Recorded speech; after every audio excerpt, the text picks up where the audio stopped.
खबर यूपी के गाजीपुर से, जहां समाजवादी पार्टी द्वारा एक बड़ा आरोप भारतीय जनता पार्टी पर लगाया गया है। समाजवादी पार्टी का कहना है कि भारतीय जनता पार्टी के मंडल अध्यक्ष और पन्ना प्रभारियों फर्जी तरीके से फार्म 7 भरकर और फर्जी हस्ताक्षर कर बीएलओ पर दबाव बनाकर हमारे मतदाता का नाम कटवा रहे हैं। इन्हीं सब को लेकर गाजीपुर में समाजवादी पार्टी, जिसमें पार्टी के जिला अध्यक्ष के साथ ही जंगीपुर सदर और मोहम्मदाबाद के विधायक भी शामिल रहे, इन सभी लोगों ने जिलाधिकारी को एक पत्र सौंपकर इस धांधली को लेकर बड़ा आरोप लगाया है। और इन लोगों का कहना है कि अभी इस पर प्रशासन ने संज्ञान नहीं लिया तो वो आने वाले समय में बड़ा आंदोलन करने को बढ़ेंगे। विधायक जी, आज आप लोग जिलाधिकारी कार्यालय आए हुए एसआईआर के मामले को लेकर, क्या था मामला आप लोगों का? देखिए, लगभग सभी बूथों पर हमारे लोगों का नाम भारतीय जनता पार्टी के संगठन के पदाधिकारी, ब्लॉक प्रभारी, पन्ना प्रभारी और तमाम ऐसे लोग जो एक ही नाम से फार्म भर करके नाम कटवाने का जो काम कर रहे हैं, हम लोग उनके विरुद्ध एक लोगों का भी नाम न कटे। जिस प्रकार से संविधान के अंदर मत देने का अधिकार सबको है, लेकिन भारतीय जनता पार्टी के लोग उस मताधिकार के प्रयोग से वंचित करने के लिए हम सबके वोटों को कटवाने का काम कर रहे हैं। इसलिए हम लोग आज जिलाधिकारी महोदय को ज्ञापन देने का काम किया है और उन्होंने आश्वासन दिया है कि हम इस पर जो कमियां हैं उसमें हम सुधार करने का काम करेंगे और कहीं न कहीं एक भी उन लोगों का वोट नहीं कटेगा।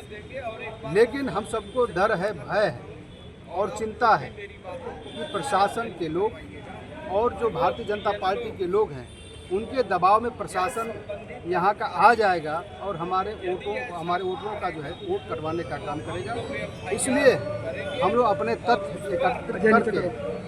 तथ्य को एकत्रित करके डीएम महोदय को देने का काम किया है। ऐसे में इस तरह जो मामला जो आप लोग आरोप लगा रहे हैं, लगभग क्या संख्या होगी? संख्या बहुत ज़्यादा है। हमारे अपने अभी दिखाया हम लोगों ने, अभी पार्टी कार्यालय में भी काफ़ी इतने बड़े फार्म हैं जिसको हम लोग लेकर नहीं आ सकते हैं, लेकिन एक प्रतीक के रूप में हम लोग लगभग 150-200 फार्म लेकर आए थे और डीएम महोदय को हम लोग ने दिया है। फार्म में उन लोगों ने क्या किया है गड़बड़ी? इपिक नंबर एक दूसरे का भर करके वो दे रहे हैं और देकर उसको कटवाने का काम कर रहे हैं। हम लोगों ने डीएम साहब से कहा है कि आप इसकी जांच करा लीजिए, अगर उसमें मर गया है, चाहे बाहर रह रहा हो या अन्य और कोई कमी है तो आप उसको कटवा दीजिए, हमें कोई आपत्ति नहीं है। लेकिन जो वैध मतदाता है उसका एक भी वोट नहीं कटना चाहिए। विधायक जी कह रहे हैं कि कोई एक ही नाम के व्यक्ति जो हर शिकायत करता है, हाँ, इसमें क्या है? एक ही नाम के व्यक्ति का सिग्नेचर हो करके बीएलओ के पास वो फार्म 6 और 7 जो है दिया गया है। और वो लोग कौन हैं? वो लोग भारतीय जनता पार्टी के बूथ के संगठन के कार्यकर्ता और नेता हैं, वही जा कर के दे रहे हैं और हमारे मतदाताओं का वोट कटवाने का काम कर रहे हैं। लगातार समाजवादी पार्टी विरोध कर रही है, आपने राजनीतिक दलों के साथ आज बैठक भी किया है, क्या दिशा निर्देश दिया है, क्या सर मामला है पूरा?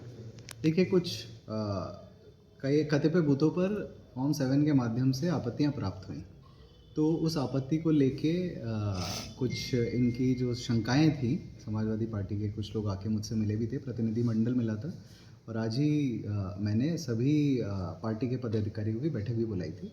तो उसके संबंध में उनको स्पष्ट कर दिया गया है कि 6 जनवरी से लेकर 6 फरवरी तक जो माननीय चुनाव आयोग के निर्देश हैं उसमें दावे और आपत्ति प्राप्त किए जा सकते हैं। तो आपत्ति करने का अधिकार सभी पार्टीज़ को है, कोई एक पार्टी के लिए विशेषकर नहीं है, बट कोई करना चाहे तो वो भी कर सकता है और आपत्तियां लेना पड़ेगा हम लोगों को अगर कोई आपत्ति देता है। अब उसमें जो माननीय चुनाव आयोग की गाइडलाइंस हैं कि आपत्तिकर्ता को हमको ये देखना है कि वो सेम विधानसभा क्षेत्र के होने चाहिए, वही आपत्ति ग्राह्य की जाएंगी और ग्राह्य करने के बाद उनको बीएलओ को असाइन किया जाएगा। बीएलओ की रिपोर्ट आने के बाद यदि बीएलओ ऐसी रिपोर्ट देता है कि आपत्ति सही पाई गई तो नोटिस इशू किया जाएगा, बिना सुनवाई करके किसी का नाम नहीं काटा जाएगा।